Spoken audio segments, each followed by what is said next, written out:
வணக்கம். இன்று மாண்பு தமிழ்நாடு முதலமைச்சர் தொடர்ந்து இந்த வளைகுடா பகுதியில் ஏற்பட்டுள்ள பிரச்சனை காரணமாக நம்ம மாநிலத்துக்கு ஏற்பட்டுள்ள சவால்கள் குறித்து பல்வேறு ஆய்வுக் கூட்டங்கள் நடத்தி வருகிறார். நம்முடன் இந்த பர்டிகுலர் கூட்டத்தில் இன்று காலை கூட நடத்தினார். அதோட இதுதான் நாங்கள் சொல்ல போகிறோம். நம்மளோட கூட மதிப்புக்குரிய திரு அண்ணாதுரை, அவர் தான் இந்த state level coordinator for among the oil கம்பெனிஸ்க்கா எல்பிஜி சப்ளைஸ், அதுக்கு எல்லாத்துக்குமே அவர் தான் ஸ்டேட் லெவல் கோஆர்டினேட்டர். அவர் அண்ணாதுரை இருக்கார். அதே மாதிரி நம்ம பழனிசாமி நம்ம மாநில secretary for cooperation food and consumer supplies plus Arun Roy industry secretary இருக்கார். உங்களுக்கு ஏற்கனவே தெரியுங்க, தமிழ்நாடு முதலமைச்சர் இன்று கூட்டம் நடக்கிறதுக்கு முன்னாடியே இந்த பிப்ரவரி 28 இந்த பிரச்சனை ஏற்பட்டவுடன் தேவையான அனைத்து நடவடிக்கைகளும் அதே மாதிரி ஒன்றிய அரசுக்கு கடிதங்கள் எழுதி ஒவ்வொரு ஆஸ்பெக்ட்லையும் அவங்க இது பண்ணியிருக்காங்க. தமிழ்நாட்டில் எரிவாயு தட்டுப்பாடு தொடர்பாக கடந்த 10/3 அன்று ஒரு ஒருங்கிணைப்பு கூட்டம் தமிழ்நாடு முதலமைச்சர் முன்னிலையில் இதை சீர் செய்வதற்கு நடந்தது. அதுக்கப்புறம் முதலமைச்சர் ஆணைக்கிணங்க நம்மளோட உணவு மற்றும் உணவுப் பொருட்கள் வழங்கல் துறை அமைச்சர் மதிப்புரிய திரு மாண்புமிகு சக்கரமணி சார் தலைமையில், தலைமை செயலர் தலைமையில் அனைத்து அலுவலர்கள் நாங்கள் எல்லாம் சேர்ந்து 11ஆம் தேதியும் நம்மளோட ஐஓசியோட சேர்ந்து தொழில் மற்றும் வர்த்தக கூட்டமைப்பு சங்கங்கள், ஹோட்டல்கள் மற்றும் உணவகங்கள், அதோட சங்க பிரதிநிதிகள் அவங்களோட கூட்டம் நடத்தினோம். அவங்களோட பிரச்சனைகள் இதை கேட்டறிந்து அதற்கு தீர்வு காணுவதற்கு இடர்பாடு தொடர்பாக தமிழ்நாடு முதலமைச்சர் ஆணைக்கிணங்க நம்ம தலைமை செயலர் தனியாக அவரும் 9ஆம் தேதி 12ஆம் தேதி அப்புறம் நேற்றைய தினம் கூட தொடர் கூட்டத்தை நடத்தி அதுக்கு அடிப்படையில் தான் இன்னைக்கு இந்த மீட்டிங் நடந்திருக்கு. மாண்பு உணவுப் பொருள் துறை அமைச்சர் அவர்கள்ட்ட அவங்க பல்வேறு அமைப்புகள் சில கோரிக்கைகள் கொடுத்தாங்க. அதெல்லாம் இன்றைக்கி நாங்கள் டிஸ்கஸ் பண்ணோம். ஒரு பக்கம் இவங்க அந்த சப்ளை பிரீஃபிங் செப்பரேட்டாக கொடுப்பாங்க, அது அவர்களோட இதுக்கு உட்பட்டது. அதில் ஃபஸ்ட்டு முதலமைச்சர் சில முடிவுகள் எடுத்தாங்க. அதில் முதல் முடிவு என்னென்னா, உணவகங்கள், டீ கடைகள், கிளவுட் கிச்சன் உள்ளிட்ட எனி வெரைட்டி, முதல்ல நம்ம ஏதோ லைசன்ஸ்டு அந்த மாதிரி எல்லாம் இல்லாமல் தெளிவாக அனைத்து வகையான உணவகங்கள், அவங்க உணவகங்கள்னு பதிவு பண்ணியிருக்க மாட்டாங்க, அந்த மாதிரி அவங்களுக்கு இந்த எரிவாயுக்கு பதிலாக மின் அடுப்புகள் பயன்படுத்தும் போது ஏற்படும் கூடுதல், கடந்த மாதம் ஒரு பில் வந்திருக்கும், இந்த மாதம் அதனாலேயோ மற்ற பல காரணத்தினால கூடுதல் பில் வந்தால் அதுக்கு ஒரு பிளாங்கெட்டாக ₹2 சலுகை, அதை சப்சிடி அனௌன்ஸ் பண்ணியிருக்காரு. ₹2 சலுகை கூடுதல் மின்சாரம் அவங்களோட யூனிட் ஒன்றுக்கு ₹2 மானியமாக மாண்பு முதலமைச்சர் அறிவித்திருக்காரு. ஸோ இது இந்த ஒன்றிய அரசு அறிவித்துள்ள வணிக எரிவாயு பயன்பாட்டுக்கு கட்டுப்பாட்டுகள் எவ்வளோ நாள் அமலில் இருக்கோ இந்த சலுகை தொடரும். ஏற்கனவே நம்ம தொழில் சங்கங்களும் நம்மளோட ஹோட்டல் எல்லாரும் கேட்டிருந்தாங்க, தட் பீக் பீரியடில் நம்ம எக்ஸஸாக சார்ஜ் பண்ணுறோம், அதை குறைக்கணும்னு. இது ஹோட்டலுக்கு மட்டும் அல்லாமல் நிறைய பேர் இப்போ கிளவுட் கிச்சன்னு ஹோட்டல்னு பதிவு பண்ணியிருக்க மாட்டாங்க. அவங்க எல்லாருக்கும் இதை தெளிவுபடுத்துகிறவங்க அனைத்து வகையான உணவகங்கள் உணவு தயாரிக்கும் பொழுது அதுக்கப்புறம் அதில் நாங்கள் பிரிச்செல்லாம் பார்க்க மாட்டோம். இது கூடுதல் செலவு ஏசி நாளாச்சா இல்லையா ஹீட்டர் நாளாச்சான்னு பார்க்க மாட்டோம். அதுக்கு அந்த கூடுதல் செலவு யூனிட் என்ன, இந்த மாதமோ அடுத்த மாதமோ எது வரைக்கும் இந்த பிரச்சனை இருக்கோ அந்த கூடுதல் செலவுக்கு ஸ்ட்ரெயிட்டாக ₹2 மானியம். அதுதான் ரொம்ப சிம்பிளாக அவங்களுக்கு போய் சேருங்கிறதுக்காக அந்த மானியத்தை அனௌன்ஸ் பண்ணியிருக்காங்க. ஒரு யூனிட்டுக்கு 100 யூனிட்னா அதுக்கு இமீடியட்டாக அந்த ஏற்கனவே அவங்க ₹10 45 கேஸ் இருந்தால் அதை ₹2 குறைச்சிடுறோம். We are not going to check up what எதனால அவங்களுக்கு கூடுதலாச்சுன்னு. நெக்ஸ்ட்டு அதனால தான் தெளிவுபடுத்த சொன்னாங்க முதலமைச்சர், தட் இது ஏதோ ரெஸ்டாரண்ட்டுக்கு மட்டும் இல்லை, இதுக்கு மட்டும் இல்லை, அதுக்கப்புறம் பதிவு பண்ண லைசன்ஸ்டுன்னு சில பேர் லைசன்ஸ் வாங்கும்போது சப் லைசன்ஸு போட்டிருக்க மாட்டாங்க, கிளவுட் கிச்சன் வீட்லேயே கூட பண்ணியிருப்பாங்க, அது எல்லாத்தையும் சொல்லியிருக்காங்க. எல்லா நேரமுங்க ஒரு மாதத்தில் கூடுதலாக இதை பயன்படுத்தினால ஃபுல் டைம் என்ன இன்க்ரீஸ் ஆகிருக்கோ அதில் ₹2 மானியம். அதான் சிம்பிளாக அவங்களுக்கு போய் சேர்ற மாதிரி போகிறதுக்கு. அந்த கஸ்டமர் யார் வேணாலும் இந்த இப்போ நம்ம முதல்ல சொன்னோம் இல்லை 51,000 ரெஸ்டாரண்ட்ஸ் இருக்காங்க, 159 ஹை டென்ஷன் இருக்காங்க, அந்த மாதிரியே பார்க்காம, ஏன்னா பல பேர் வீட்டில் கூட சமைக்கிறாங்க, அப்புறம் க்ளவுட் சப்ளை பண்ணுறாங்க, சில பேர் லைசன்ஸில் உணவகங்கன்னு போட்டிருக்க மாட்டாங்க. டீ கடைகள் குறிப்பாக முதலமைச்சர் அதை தெளிவுபடுத்த சொன்னார். டீ கடையும் ஏதாவது இபி ரிலேட்டட் பொருளை வச்சா அவருக்கு இன்க்ரீஸ் ஆச்சுன்னா அவருக்கும் அனைத்து வகையான உணவகங்கள் இது தயவுசெய்து தெளிவுபடுத்துங்க. உணவகங்கள்னு வந்தாலே கூடுதல் மின்சார செலவு போன மாதத்தோட இந்த மாதம் அவருக்கு வந்தால் அதுக்கு ₹2 மானியம். ரெண்டாவது, எரிவாயு பயன்படுத்தும் குறு சிறு மற்றும் நடுத்தர தொழில் நிறுவனங்களுக்கு நெருக்கடியை சமாளிக்கும் வகையில் மின் அடுப்புகள், இண்டக்ஷன் ஸ்டவ்வோ இல்லையா எலக்ட்ரிக் ஸ்டவ் உள்ளிட்ட மின் உபகரணங்கள் கொள்முதல் செய்வதற்கு இளைஞர்களுக்கு வேலைவாய்ப்பு உருவாக்கும் திட்டம் ஒன்று இருக்கு, UIEGPன்னு. அதில் 25% அதிகபட்சமாக 3.75 லட்சம் ரூபாய் மானியத்துடன் கடன் வழங்கவும், இதே மாதிரி தமிழ்நாடு மகளிர் தொழில் முனைவோர் மேம்பாட்டு திட்டத்தின் கீழ் 20% 2 லட்சம் ரூபாய் மானியத்துடன் 10 லட்சம் ரூபாய் வரை கடன் வழங்கவும் மற்றும் அண்ணல் அம்பேத்கர் தொழில் முன்னோடிகள் திட்டத்தின் கீழ் 35% அதிகபட்சமாக 1 கோடி ரூபாய் வரை மானியத்துடன் கடன் வழங்கவும் ஆனரபிள் CM ஆணையிட்டிருக்காருங்க. இது இல்லாமல் தமிழ்நாட்டில் 60,698 தொழிற்சாலைகள் தமிழ்நாடு மாசு கட்டுப்பாடு வாரியத்தின் இசைவாணையினை பெற்று LPG, CNG, டீசல், இந்த ஆயில், அதுக்கப்புறம் விறகு போன்றவற்றை எரிபொருளாக பயன்படுத்தி இயங்கி வருகிறது. இந்நிறுவனங்கள் LPG, CNG போன்ற எரிபொருட்களுக்கு மாறாக மண்ணெண்ணெய், RDF, HSD, பயோமாஸ் போன்றவற்றை எரிபொருளாக பயன்படுத்தி கொள்ளலாம் எனவும், இதற்கு தமிழ்நாடு மாசு கட்டுப்பாட்டு வாரியத்தின் இசைவினை பெற தேவையில்லை. TNPSCயோட இன்டிமேட் பண்ணால் போகிறோம், நோ ரிக்குவயர்மெண்ட் ஃபார் அப்ரூவல். தகவல் தெரிவித்தால் மட்டுமே போதுமானது ஏன்னா அவங்களுக்கு எளிமைப்படுத்துவதற்கு எனவும் ஒன்றிய அரசு அறிவித்துள்ள LPG, CNG பயன்பாட்டுக்கு கட்டுப்பாட்டு கால அவகாசம் வரை இந்த விலகு அமலில் இருக்கும். இது சேம் லைக் அந்த இது எவ்வளோ நாள், ஏன்னா நமக்கு அது எவ்வளோ நாள்னு தெரியாது. தமிழ்நாடு முழுவதும் 9,300 தொடக்க பால் உற்பத்தியாளர்கள் கூட்டுறவு சங்கங்கள் வாயிலாக நாள் ஒன்றுக்கு 55 லட்சம் லிட்டர் கொள்முதல் செய்கிறாங்க. ஏற்கனவே நாங்கள் பத்திரிகை மற்றும் தொலைக்காட்சியில் முதலமைச்சரும் பார்த்துருக்காங்க. திடீர்னு ஹோட்டல்கள் எல்லாம் பால் வாங்க முடியலன்னா என்ன பண்ணலான்னா, நம்மளோட அனிமல் ஹஸ்பண்டரி டிபார்ட்மெண்ட் மூலமாக ஆவின் பால் கூட்டுறவு சங்கங்கள் கட்டுப்பாட்டுகள் ஏதுமின்றி பெற்றுக்கொள்ள நடவடிக்கை எடுக்க ஆணைப்பட்டுள்ளது. ஸோ இப்போ அந்த அதிகமான பாலினை பால் உற்பத்தியாளர்களிடமிருந்து ஆவினே டைரெக்டாக அவங்க கிட்ட கொடுத்தா அதை ஃபுல்லாக வாங்கிறதுக்கான ஆணையம் மாண்பு முதலமைச்சர் பிறப்பித்துள்ளார்.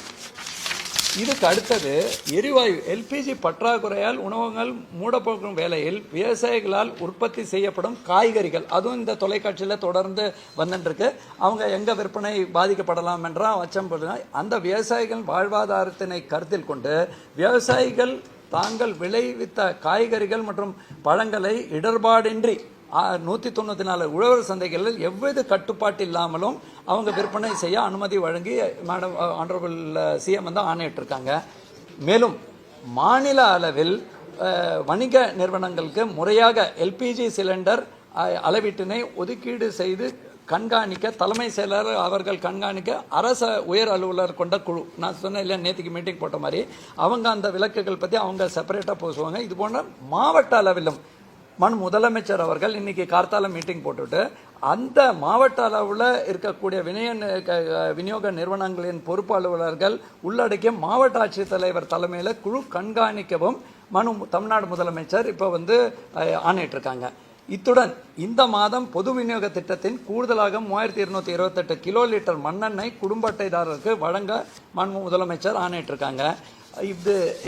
இது நம்ம மாண்பு முதலமைச்சர் தொடர்ந்து மார்னிங் ஈவினிங் கண்காணித்து தகவல் பெற்றிருக்காங்க. அரசு அதிகாரிகளோட உயர்மட்ட குழு தலைமை செயலருக்கு கீழே செயல்பட்டு வருகிறது. அதோட மோஸ்ட் இம்பார்ட்டண்ட்டுங்க, நம்மளோட திரு அண்ணாதுரை சார் இப்போ ஏற்கனவே முதலமைச்சர் பல்வேறு கடிதங்கள் நீங்கள் பார்த்துருப்பீங்க, பிரதமருக்கு எழுதியிருக்காங்க, மற்ற மத்திய அரசில் இருக்கக்கூடிய மினிஸ்ட்ரி ஆஃப் பெட்ரோலியம் மினிஸ்டருக்கு எழுதியிருக்காங்க, அப்புறம் பவர் மினிஸ்டருக்கு காப்பி எல்லாம் கொடுத்துருக்காங்க. தொடர்ந்து நம்ம நாடாளுமன்ற உறுப்பினர்களும் அதை நேரடியாக வழங்கியிருக்காங்க. அப்படி இருக்கும்போது அவங்கக்கிட்டையும் நாங்கள் தொடர்ந்து தொடர்பில் இருக்கோம். Main issue sir Annadurai sir தான் ஸ்டேட் லெவல் கோஆர்டினேட்டர். அவரை அந்த நிலைமை ஃபஸ்ட்டு தேவையில்லாமல் பீப்புள் இது பண்ண வேண்டாம்ங்கிற அந்த டீட்டெயில்ஸ் அவர் சொல்வார். அனைவருக்கும் வணக்கம். நான் எம் அண்ணாதுரை, மாநில அரசு எண்ணெய் நிறுவனங்களின் ஒருங்கிணைப்பாளர். ஸோ என் சைடில் ஒரு 2 விஷயம், பெட்ரோல் டீசல் சம்மந்தமாகவும் LPG சம்மந்தமாகவும் ரெண்டும் சொல்கிறேன்.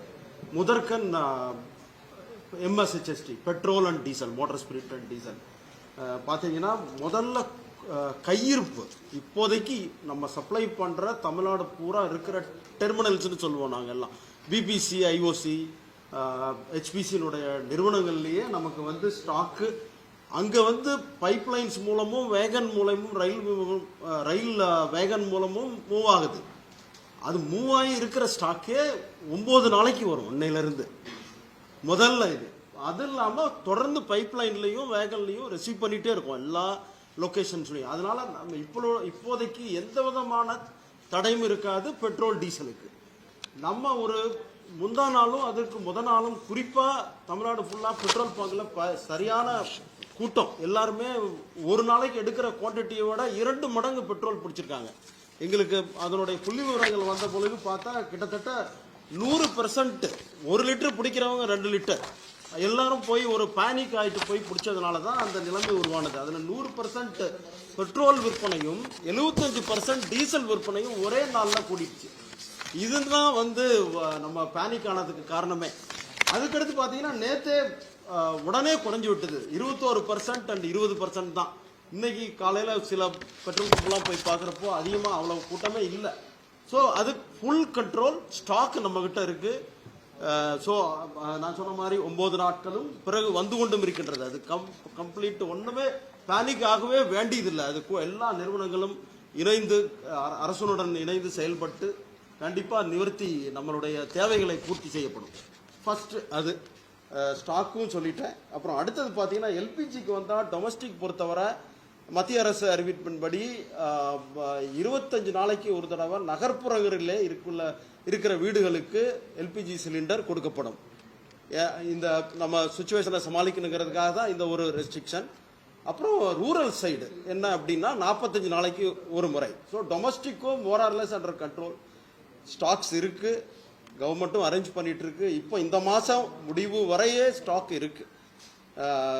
அடுத்தது பார்த்தீங்கன்னா கமர்ஷியல், அதாவது வியாபாரங்களுக்கு தரப்படும் தி சிலிண்டர்ஸ் எல்பிஜி எடுத்துக்கிட்டிங்கன்னா சாரும் சொன்ன மாதிரி நமக்கு ஓவராலாக 20% வரை என்ன போயிட்டு இருந்ததோ அதை கொடுக்கணும். ஏன்னா ப்ரியாரிட்டி நம்ம டொமஸ்டிக் தான் கொடுக்கணும். வீட்டில் இருக்கிறவங்கள முக்கியமாக அவர்களுடைய தேவைகளை பார்த்து கொள்ள வேண்டும். முதல் எய்ம் அதுங்கிறதுனால அது 20% வரை கொடுக்கலாம் அப்படின்னு வியாபார நிறுவனங்கள் கொடுக்கலான்னு சொல்லி அறிவுறுத்தப்பட்டிருக்கிறது. அதுலேயே ப்ரியாரிட்டியாக ஹாஸ்பிட்டல்ஸ் நம்பர் 1 நமக்கு தேவை. அதுக்கு அடுத்து எஜுகேஷனல் இன்ஸ்டிடியூஷன்ஸ், அதாவது ஹாஸ்டல், நமது ஸ்டூடெண்ட்ஸ் இருக்கிற எல்லா விதமான ஹாஸ்டலுக்கும் ஸ்கூலு காலேஜுக்கும் கொடுக்கலான்னு சொல்லியும் அறிவுறுத்தப்பட்டிருக்கு. மீதி இருக்கிறத ஒரு குழுவாக மறுபடியும் மத்திய அரசு அறிவுறுத்தல்படியும் ஸ்டேட் கவர்மெண்ட்டினுடைய குழுவுடன் இணைந்து ஆயில் நிறுவனங்கள் எல்லாம் மீதி இருக்கிற குவான்டிட்டியும் மற்ற ஒரு ப்ரியாரிட்டி ஐடென்டிஃபை பண்ணி அவங்களுக்கு வழங்கப்படும் என்பதை இந்த நேரத்தில் தெரிவித்துக் கொள்கிறேன். தேங்க்யூ. இல்லை மதிப்புக்குரிய திரு அண்ணாதுரை சார் சொன்ன மாதிரி மாவட்ட முதலமைச்சர் வந்து 2 குழுக்கள் போட்டிருக்காங்க. குழுக்கள் போட்டு ஒன்று வந்து வீட்டுக்கான வணிக நிறுவனங்களுக்கு எரிவாயு சிலிண்டர் விநியோகத்திற்கு முறைப்படுத்த, அதுக்கு வந்து அரசு கூடுதல் தலைமை செயலர் உள்துறை அவரோட தலைமையில் அரசு கூடுதல் தலைமை குறு சிறு மற்றும் நடுத்தர எம்எஸ்எம்இ துறை, அதே மாதிரி தொழில்துறை மற்றும் நம்மளோட மையப்பகுதியாக நம்மளோட கூட்டுறவு உணவு மற்றும் நுகர்வோர் பாதுகாப்புத்துறை, அந்த குழு வந்து தொழிற்சாலைகள், உணவகங்கள், கேன்டீன்கள், உணவு தயாரிக்கும் கூடங்கள் போன்ற வணிக நிறுவனங்களுக்கு முறையாக எல்பிஜி சிலிண்டர் அளவீட்டினை வர ஒதுக்கீடு, இவங்க கொடுக்குற ஒதுக்கீடு, அதை வந்து விநியோகம் செய்வதற்கு அவங்க வந்து அறிவுரை வழங்குவாங்க, கண்காணிப்பாங்க. நான் ஏற்கனவே சொன்ன மாவட்ட ஆட்சித்தலைவர் தலைமையிலையும் இருக்கக்கூடிய அந்த குழுவில் தலைவர் மாவட்ட ஆட்சியர், மாவட்ட வருவாய் அலுவலர், மாவட்ட வழங்கல் டிஸ்ட்ரிக்ட் சப்ளை ஆஃபீஸர், அதுக்கப்புறம் Indian oil corporation, Hindustan petroleum மற்றும் பாரத் பெட்ரோலியமோட உறுப்பினர்கள் இருக்காங்க. எங்களோட அன்பான வேண்டுகோள் என்னென்னா, அதிகாரப்பூர்வமாக சார் வந்து அந்த சப்ளைஸ் பூராமே உங்களுக்கு ஏற்கனவே பல முறை முதலமைச்சரும் இதை தெளிவுபடுத்தியிருக்காங்க. பல்வேறு முறை நம்மளோட செயலர்களும் அதே மாதிரி தலைமை செயலரும் சொல்லியிருக்காங்க. இது வந்து ஒன்றிய அரசோட நம்ம தொடர்ந்து கலந்து பேசி, இது வந்து ஒரு அவுட் சைடு இஷ்யூங்கிறதுனால அவர்களுக்கு என்ன இவங்க கண்டென்ட் நமக்கு சொல்கிறாங்களோ தகவல் வர்றதை உடனுக்குடன் நம்ம உங்கள் இடத்த கொடுத்துருவோம். That is 1. செகண்ட் இஸ் தயவுசெய்து இந்த நேரத்தில் வதந்திகளை நம்பி தேவையில்லாமல் சில பேர் பண்ணிட்டு இருக்காங்க. அந்த வதந்திகள் நம்பக்கூடாது. இன்னொன்று, இவர்களிடத்திலும் பிளாக் மார்க்கெட்டிங் மேலே கடுமையான நடவடிக்கை எடுக்க தலைமை செயலரும் முதலமைச்சரும் இவங்க பை சான்ஸ் யாராவது பிளாக் மார்க்கெட் பண்ணுறாங்க, ஏதாவது சில மாவட்டங்களில் பண்ணுறாங்க, அவங்க மேலேயும் தேவையில்லாமல் இந்த நேரத்தில் அந்த மாதிரி தவறுகளில் ஈடுபட வேண்டாம். அதிகாரப்பூர்வ தகவல் இவங்க கிடைக்க தகவல் இவர் நேரடியாக சொல்லுவாங்க, இல்லையா எங்கள் மூலமாக நாங்கள் சொல்லுவோம். அதை தான் நம்ம நம்ப முடியும். நாங்களுமே அதுதான் நம்ப முடியும். நாங்கள் அப்படியே அக்ராஸ் த போர்ட் சொல்லிட முடியாது. இந்த மீன் டைம் முதலமைச்சர் இடைப்பட்ட பிரச்சனைகள் சால்வ் பண்ணுறதுக்காக பல்வேறு முயற்சிகள் எடுத்துருக்காரு. தொடர்ந்து கண்காணித்து வருகிறார்கள். அதில் தேவையான ஃபர்தர் ஏதாவது டிமாண்ட்ஸ் வரும்போது அதையும் ஃபாலோ பண்ணுவோம்.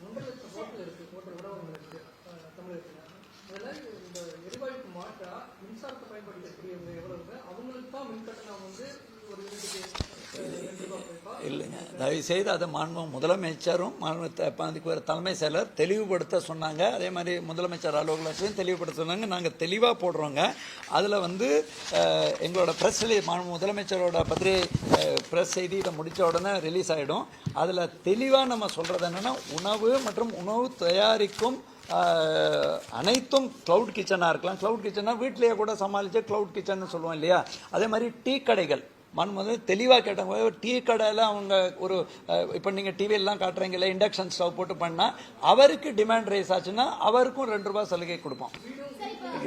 இந்த அது நம்ம அதிகாரிகள் தொடர்ந்து இப்போ எங்களுக்கு பல்வேறு ட்ரேட் லைசன்ஸ் இருக்கும். அதுக்கப்புறம் எலக்ட்ரிசிட்டியில் எல்லாரும் பதிவு பண்ண மாட்டாங்க. ஸோ நாங்கள் மொட்டையாக எலக்ட்ரிசிட்டியில் பதிவு பண்ணவங்களுக்கு மட்டும்னா பல பேருக்கு இப்போ சார் சொல்கிற மாதிரி மிஸ் ஆகிறதுக்கான வாய்ப்பு இருக்குது. அந்த மாதிரி ஆகக்கூடாதுங்கிறது தான் தனி கவனம் செலுத்த சொல்லியிருக்காங்க முதலமைச்சர்.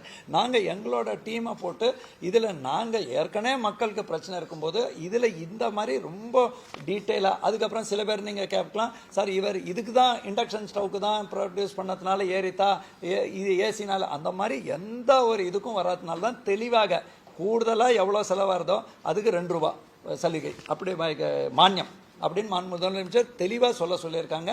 தயவுசெய்து அந்த கன்ஃபியூஷன் வேண்டாங்க.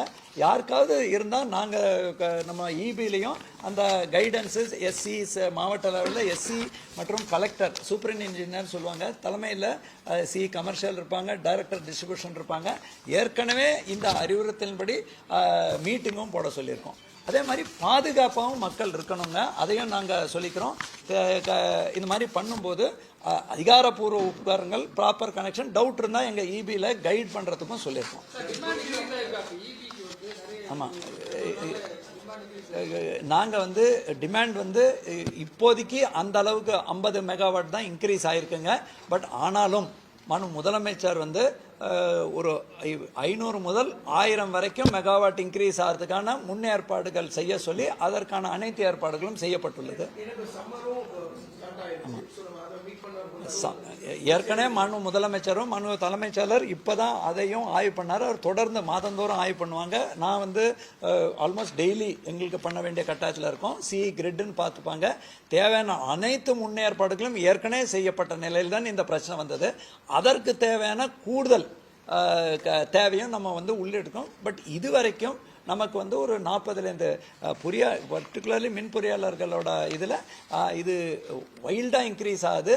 ஆனாலும் அதை நம்ம முன்கூட்டியே கருதல் கொண்டு ஒரு 500லேருந்து 1000 மெகாவாட் கூடுதலாக நம்ம 15 மணி ஸ்லாட்டில் தான் இது வருங்க. காலை வேலையில் இன்க்ரீஸ் ஆகிறதுக்கான வாய்ப்புகள் அதிகமாக இருக்குது. மத்தியானம் அந்த குக்கிங் டைமில் சோலார் பவர் நமக்கு வந்துடுறது. நைட்டு வேலையில் நமக்கு காலையில் 6லேருந்து 8, நைட்டு மறுபடியும் 6லேருந்து 12 மணி இருக்கும். அந்த நேரங்கள்லையும் கூடுதலாக எல்லாம் கன்வெர்ட் பண்ணும்போது வரும். அது எல்லாத்தையும் அந்த ஸ்லாட்ஸுக்கும் ஏற்பாடு பண்ணியிருக்கோம்.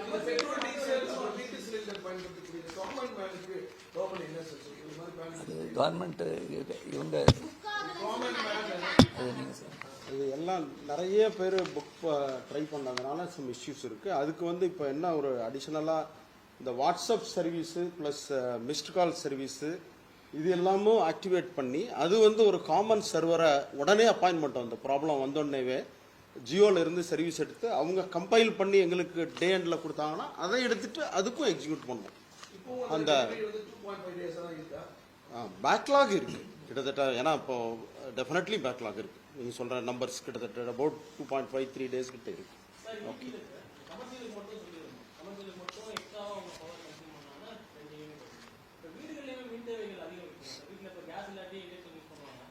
டெஃபினட்டாக அதையும் நமக்கு ஏன்னா டொமஸ்டிக் ரேட்டு வேறு ரேட்டாக தான் இருக்குங்க. டொமஸ்டிக் ரேட்டு இன்ஃபேக்ட் ஏற்கனவே அது செப்பரேட்டாக அதை எக்ஸாமின் பண்ணுவோம். இப்போதைக்கு அந்த எந்த வகையான உணவு டீ கடையோ கமர்ஷியலாக, ஏன்னா கமர்ஷியல் ரேட் ரொம்ப ஹை ரேட்டுங்க, 10.4 அதுக்கு மேலே ஹை ரேட்ஸாக இருந்தது, 10 ரூபாய்க்கு மேலே இருக்கும்போது அவங்களுக்கு பண்ணியிருக்கோம். மற்ற அந்த டெவலப்பிங் ஸ்டோரி இல்லையா, நம்மளே இதுக்கு இதுதான் ஃபைனல் டே அப்படின்னு இதுதான் கடைசி முடியும்னு சொல்ல முடியாது. முதலமைச்சர் தொடர்ந்து கண்காணித்து வருகிறார்கள், தொடர் ஆய்வு மேற்கொண்டு வருகிறார்கள். தலைமை செயலர் ஆல்மோஸ்ட் டெய்லி அதை ரிவ்யூ பண்ணிட்டு இருக்காங்க. ஸோ டெவலப்பிங் ஸ்டோரி நாங்களே அதே மாதிரி தொலைக்காட்சியில் என்னென்ன சிவியோலையோ பத்திரிகை ஊடகங்களில் வரக்கூடிய செய்திகளும் அவர்கள்ட்ட காட்டி அங்கே லோக்கலாக சால்வ் பண்ணுறதுக்கான கைடன்ஸ் அந்தந்த மாவட்ட ஆட்சியரும் பல்வேறு ஸ்டெப் எடுத்துட்டு இருக்காங்க.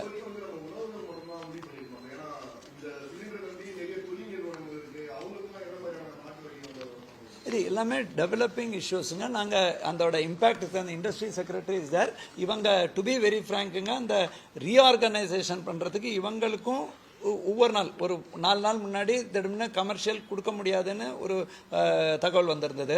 தற்பொழுது அவங்க அதுக்கு ஒரு அலாட்மெண்ட் பண்ணி ஒரு வழிவகை ஒன்றிய அரசில் சொல்லி மாநில அரசுக்கு ஒரு கமிட்டி போட்டிருக்காங்க. அந்த கமிட்டி மூலமாக அவர்களுக்கும் அந்த ஏற்பாடு செய்வதற்கு அதை முன்னுரிமைப்படுத்தி யாருக்கு முன்னாடி ஒரு சொன்னார் இல்லையா, ஹாஸ்பிட்டலுக்கு டெஃபினட்டாக கொடுக்கணும், உணவகங்களுக்கு கொடுக்கணும், அதை இண்டஸ்ட்ரியில் எப்படி ரேஷன் பண்ணணுங்கிறது அந்த குழுக்கள் முடிவெடுக்கும்.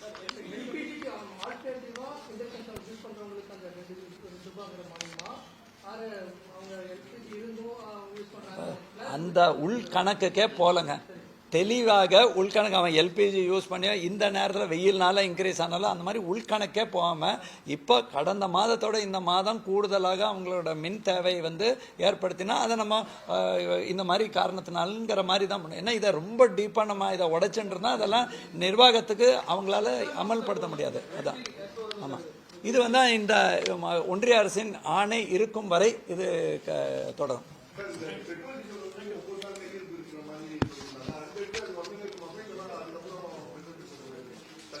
நான் உங்கள்கிட்ட சொன்னேன், இந்த மாதம் முழுசுமே ஸ்டாக்கே இருக்குது நம்மக்கிட்ட, மறுபடியும் ஏற்பாடு பண்ணிட்டு இருக்காங்க. நான் அதான் கொஞ்சம் கூட பேனிக் ஆக வேணான்னு முதல்ல மக்கள்கிட்ட சொல்லணும். தேங்க்யூ.